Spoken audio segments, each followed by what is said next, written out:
புத்துணர்ச்சி பெறுகிறார்கள். இது என்னால அனுபவத்துல சொல்ல முடியும். அனுபவத்துல சொல்ல முடியும். ஒரு மனப்பாடு இருக்கிற இடத்துல சாந்தமும், மனத்தாழ்மையும், நீடிய பொறுமையும், அன்பினாலே ஒருவர் தாங்குகிற ஒரு இடத்திலே நாம் பார்க்கும்போது, வருகிற யாராக இருந்தாலும், இளைப்பாறுதல் அற்று வந்தாலும், பல சூழ்நிலைகளிலே வந்தாலும், அவர்கள் மெய்யாகவே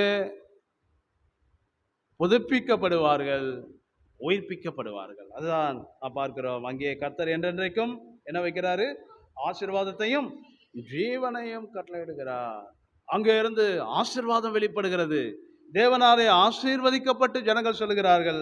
அது மாத்திரமல்ல, அங்கிருந்து ஜீவன் வெளிப்படுகிறது. அநேகர் ஜீவனை பெற்றுக்கொள்ளுகிறார்கள். இப்போ இந்த கிறிஸ்தவ வாழ்க்கையின் நடக்கையை குறித்து பவுல் எபேசியருக்கு வெளிப்படுத்துகிற இந்த